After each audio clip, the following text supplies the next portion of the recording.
Soirée parfaite et sans bavure pour l'US Saintes qui jouait au Grand Coudray devant ses partenaires financiers. Vendredi 10 février, pour le compte de la 17e journée de championnat, l'US rencontrait Besançon et les Saintais n'ont pas fait dans la dentelle. Après un début de partie assez timide, 5-5 après 16 minutes de jeu, les joueurs de l'équipe locale sont passés à la vitesse supérieure pour mener de 5 buts d'écart 10 minutes plus tard.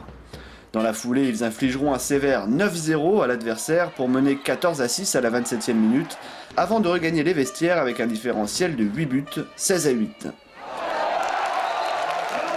À la reprise, les locaux tentent de ne pas baisser le rythme et l'équipe adverse s'en remet à quelques exploits individuels pour tenter de limiter la casse, mais sans grande illusion.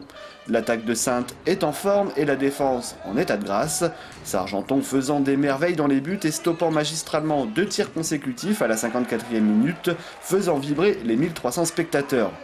Les 2 gardiens stopperont en tout une vingtaine de tirs adverses. Une véritable promenade de synthé pour les joueurs qui s'imposent au final sur un score de 31-19 bien mérité. Autant Massy, ça a été un renoncement, que ce soit individuel et collectif. Donc on avait à cœur de rectifier le tir. On a énormément travaillé à l'entraînement, on a mis beaucoup plus d'intention, beaucoup plus d'intensité. Et je pense que maintenant, voilà, les petits détails qui à un moment donné nous faisaient défaut, on commence à les gommer de plus en plus. Et ça donne des matchs comme ça où même quand on gagne de beaucoup, à la fin, on ne se relâche pas et on va au bout de nous-mêmes et au bout du projet. Donc c'est bien. On a mené de main de maître ce match. On n'a pas douté. On a bien travaillé en défense. On a pris 19 buts. Et donc ça nous a permis à la fin de tenter des trucs et en plus quand on les réussit c'est pas mal. Après le match, les partenaires présents et plutôt contents de l'équipe ont eu le droit à un buffet. Ils en ont profité pour offrir au club un défibrillateur.